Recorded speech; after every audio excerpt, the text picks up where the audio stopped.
Magnetic siya and nakiklip siya. Basta na ilagay mo yung camera mo dito, ayan, kapag naka-mount na siya doon, pwede ka na mag-record. You don't have to turn it on. Pag tinurn on mo to, automatically, naka-turn on na rin yung ating camera. Ayan. So, recording na siya. Especially when you're traveling. So, yan. Lagay nyo lang dyan. Love me or hate me, God knows you made it when he let his eyes on me. Yucky, ninini, get to know ya. Let me see Jack and God. Look at, do you think I'm sweet? I'm sweet, so sweet. Till we kiss and I'm sick of I'm not okay. Hi everyone, I'm back with another video. Actually, this is the first time that I'm going to do another video after we went to Osaka, Japan. So, hindi tayo nakapag-vlog for some time dahil medyo na-busy tayo sa mga events and mga ganap sa life. But now, I actually felt that I need to make another video, and this is for one of my cameras na palagi kong ginagamit. So, I'm always using this camera because it's very handy and sobrang liit lang niya. So, I'm almost using it every day. Except nga from the previous days dahil medyo na busy tayo. Pero siya yung palagi kong dala. Kasi nga, nagagamit ko siya even if I'm driving. So, madali siyang i-attach sa car. And of course, maliit siya. So, very convenient siyang dalhin. So, I think alam nyo naman na, yun yung isa sa mga favorite kong camera. This is the DJI Osmo Nano. And we actually bought it last December before kami mag-Korea trip. Kaya nagamit naman talaga namin siya when we went to Korea. Pasensya na kayo kung may naririnig kayo na background dahil si Gianna nandito kasama ko siya ngayon. So, maririnig nyo talaga siya habang tayo ay nagwa-vlog. But, of course, kailangan natin itong gawin. Kaya, let's go and I'm gonna share with you my review for like mga 3-4 months na ginagamit namin itong DJI Osmo Nano. So anyway, let's start talking about my DJI Osmo Nano. So sabi ko nga, ginagamit ko na siya for the past 3 to 4 months ever since I got it, and I'm always using it every day. Lalo na pag naghahatid ako kay Orion. So dahil na-attach ko lang siya, mabilis lang siyang ma-attach sa car. So nilalagay ko lang siya sa windshield o kaya doon sa mga side, sa mga windows ng car para makapag-record ako while driving. And of course, safe naman siya kasi hands-free. So, kung nakikita ninyo dun sa box niya ay naka-detach siya, pero na-attach din siya talaga. So, ganito siya. Ayan siya. Kasi, this is one of DJI's cameras na talagang mura. So, affordable siya. I think nabili namin siya for only 15,000. So, ang kinuha namin is yung 64 gig. So, yung isa kasi, yung times 2 niya. So, ang kaibahan niya sa ibang DJI cameras like the DJI Pocket 3, itong Osmo Pocket 3, wala siyang internal memory. Ito kasi, meron siyang internal memory. So, ang kinuha namin yung 64 gig lang. Tapos, bumili kami ng external, which is yung SD card nga. So, yung SD card, additional pa siya, bukod doon sa internal memory niya. So, you have 2 memories when you are using this. So, naka-attach siya ngayon. So, ito yung ating pinaka-camera na magnetic siya. And then, this one is the vision dock. So, yung vision dock and camera, pwede nyo siyang paghiwalayin. Ayan. Magnetic siya and nakiklip siya. So, safe naman po siyang gamitin kahit na magkahiwalay. And then, kapag pagdidikitin nyo siya, ayan. So, nakaklip siya. Pipindutin nyo lang yung dalawang gilid. Kung ginagamit ko, every time na magdadrive ako, para maidikit ko siya doon sa aking windshield or kaya doon sa side na mga windows ay ito lang. So, nakahiwalay ito. And the vision dock will actually be your control. So, you don't have to turn on the camera itself. Basta naka-attach na siya doon sa ating, ito yun, yung suction. Ayan, meron kasi siyang kasama nito. So, itong suction natin, basta na ilagay mo yung camera mo dito, ayan, magnetic din siya with clip. So, magnetic clip. And then this one, isa-suction mo lang siya dun sa windshield o kaya doon sa gilid, dun sa side ng mga windows mo. And kapag naka-mount na siya doon, pwede ka na mag-record. You don't have to turn it on. Ang ito-turn on mo lang itong ating vision dock. Ayan. So, naka-turn on siya as you can see. So, ito yung ating camera. Ayan. So, kapag tinurn on mo to, automatically, naka-turn on na rin yung ating camera. As you can see, meron siyang color green na light. And then, once you want to record it na, Pindutin mo lang ulit itong button na to kung saan yung turn on button kasi isa lang naman ang button niya. So, the turn on button ng Vision Dock natin, yan din yung recording. Kapag pinindot mo yung recording, magre-red na yung ayan. So, recording na siya. Ang ginagamit ko ngayon to shoot this video is my DJI Osmo Pocket 3, which is still my favorite of all my cameras. So we have 3 cameras as of now. Yun yung bagong bili ni Papa, which is the Osmo Action 4. This na ginagamit ko ngayon, which is the Osmo Pocket 3. And of course, the DJI Osmo Nano, which is one of my favorites pa rin naman. So, hindi ko pa talaga nabibreak in yung Osmo Action 4 kasi nga bagong bili pa lang siya. But of course, we're gonna make a video pa rin about that. Pero ang i-review natin, since ito ang i-review natin ngayon, yung ating Osmo Nano. So, ito yung bibigyan natin ng mas madaming pansin dahil na bigyan ko na ng pansin ng ating Osmo Pocket 3 before. Although we haven't made a video pa rin ng review niya. Pero ngayon nga, ito muna yung ipapakita ko sa inyo. So, napakita ko na sa inyo kung paano siya ginagamit if you want to mount it sa inyong car. Actually, you can also mount it anywhere. Kung may mga metal kayo na pagdidikitan, you can mount it kung sa fridge ninyo, pwede siya. Kasi nga, itong part na to ay magnetic as well as itong nasa likod. So, magnetic sila parehas. Ito and yung sa likod. Actually, yung kalaban niya na isang brand ng camera din, pinag-isipan ko rin naman before. Although, mas mahal kasi siya ng slight compared dito sa ating DJI Osmo Nano. And medyo mas malaki siya compared dito. So, this is the smallest. Sabi nila, ito daw yung smallest as of now na camera na magagamit ninyo. And very convenient nga kasi siyang dalhin. So anyway, ano nga ba yung mga kasama nitong package na to? Again, this is the 64 gig. Wala naman siyang pinagkaiba kung bibilihin ninyo yung isa, yung mas higher version ng memory, ng internal memory. So, yun lang naman ang pinagkaiba nila. And the price difference, I think, is around 4,000. 3 to 4,000, mga ganon. So, ayan. Anyway, lalagay ko na lang lahat ng link dito sa ating description box as well as dito sa ating video para when you click it, you can see the store itself. So, like the other DJI cameras, so nandito sa likod ng box, yung mga kasama or yung mga inclusions dito sa ating DJI Osmo Nano. So, of course, meron siya yung camera niya mismo. Ito nga, nakakonect sila. So, yung camera and then the Vision Dock. This is what you can call the multifunctional Vision Dock. So, dito, touchscreen kasi siya. So, you can do whatever you want. You can set your camera kung ano yung settings na gusto ninyo. Kung gusto ninyo gawing video, time-lapse, slow-mo, or if you also want to use just the camera itself. So, dito nyo lahat yan gagawin. And naka-screen protector siya, kaya lang medyo nag-crack na yung screen protector niya. Although the screen protector, you have to buy it separately. Kasi wala siyang kasama.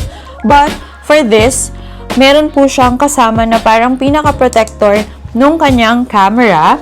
So, nandito rin siya sa likod ng ating protective case. So, nandito siya sa likod. So, may kasama siyang protective case. I'm gonna show you. Okay, so, ayan siya. Ayan yung protective case. And don't worry kasi kasama na talaga siya dito kapag binili ninyo yung DJI Osmo Nano. So, nasa package na rin siya. And I think meron na rin kasamang protective case, even the Osmo Action 4, kasi nung in-unbox siya ni Papa last 2 nights ago, of course, mas maigi na may protector kesa sa wala. Since yung mga camera natin, syempre, like this one, ito yung dinidikit mo kung saan-saan, magnetic, so kailangan talaga niya ng protector. And sabi ko nga, so meron siyang dual direction magnetic ball joint adapter, ayan. So yung pang-mount natin, so this one, dito natin siya ididikit palagi. And if you want to use a tripod, pwede rin. Although wala siyang kasamang tripod, so na-try ko na ginamit ko yung tripod, yung mini tripod nitong Osmo Pocket 3. Pwede naman siya. You just have to remove this, yung suction cup, and ball joint siya, and yun, pwede mo na siyang ilagay sa tripod. If you have a tripod na ganito, yung screw type na tripod. And ang nagustuhan ko dito, may kasama siyang magnetic lanyard. Ano ba yung magnetic lanyard? This is the magnetic lanyard. Pwede mong ilagay dito yung iyong camera, especially when you're traveling. Ayan. So, you can use this if you want to make POV shots, 'di ba? Yung mga, alam niyo yung mga nagluluto, yung mga nagtitimpla ng kape, ganun. So, pwede niyong gawin yan. And also, you can use it kapag nagta-travel kayo para hindi niyo hawak-hawak yung camera. So, let me show you kung paano siya ginagamit. Ayan nga siya, 'di ba? So, kunwari, magta-travel kayo. So, na-adjust din ito. Yun ang maganda doon. Na-adjust siya. So, kunwari magta-travel kayo and ayaw niyong maghawak-hawak ng mga camera. Kasi mahirap naman talaga. Especially kapag nasa airport, diba? Ang hirap maghanap ng camera. So, i-adjust nyo lang siya dyan. So, you can adjust it. And you can put it inside your shirt. Ayan. So, para hindi masyadong nakikita yung magnet. So, lagay nyo sa ilalim ng shirt ninyo. And then, get your camera if you want it na naka-portrait. So, yan. Lagay nyo lang dyan.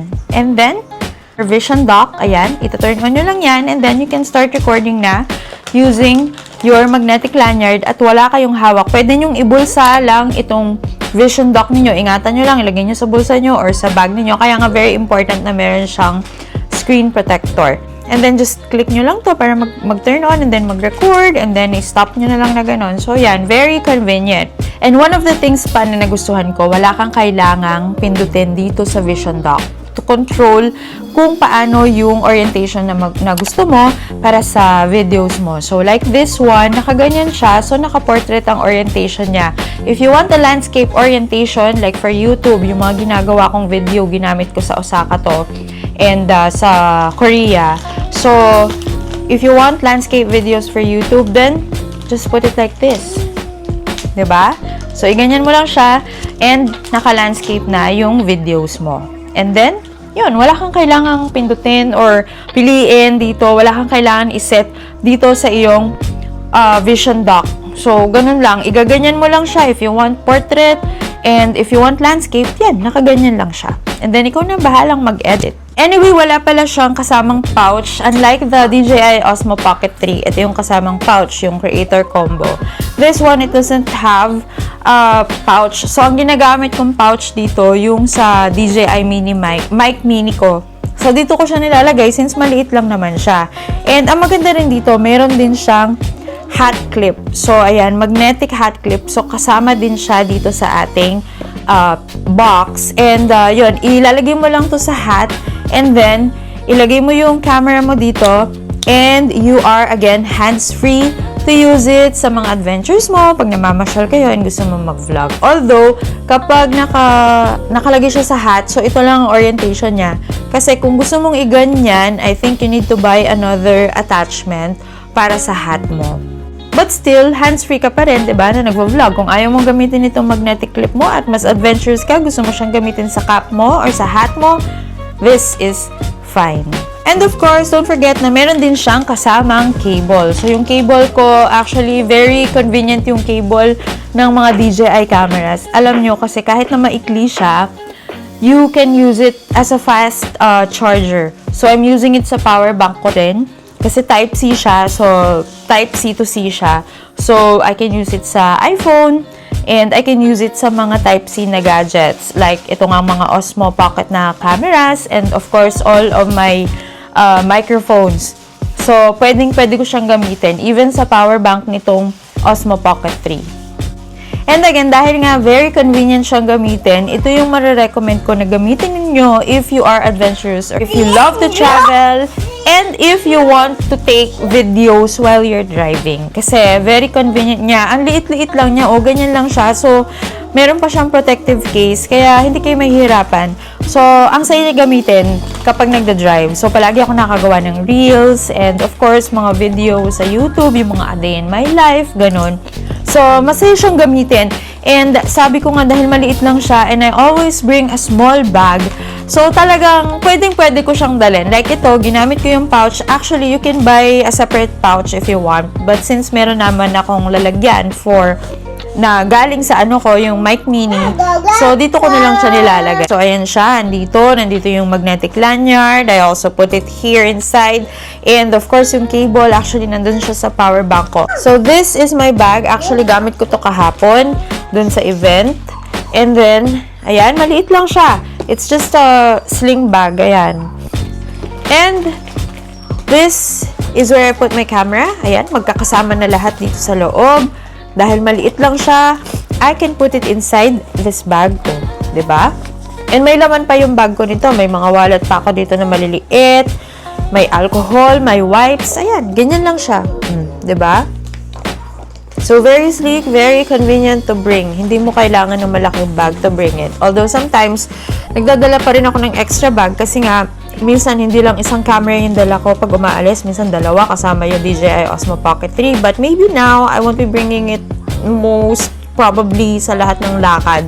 Kasi nga, meron na kaming Osmo Action 4. Which I will be doing a separate video then. So, yun lang guys, if you really want to shoot videos na very convenient at magdala ng camera, if nahihiya kayo na magdala ng camera, na malalaking camera whenever you're traveling, or gusto nyo lang i-document yung life ninyo, gusto nyo lang mag-video, mag-vlog, i-try na mag-vlog, this DJI Osmo Nano is the one that you are looking for. So, very affordable. Pwedeng-pwede nyo na itong gamitin. If you're driving, if you are biking, or what, yun. Kayang-kaya nyo nang gumawa ng mga POV videos using this DJI Osmo Nano. Thank you so much for watching this video, and I hope may natutunan naman kayo sa aking review dahil maganda talaga siya, guys. If you have seen some of my previous vlogs, eto yung gamit ko sa aking mga vlogs na yan. Ayan, lalo na pag nasa labas. So, don't forget to subscribe on our YouTube channel, and of course, like this video, comment if meron kayong questions. Bye!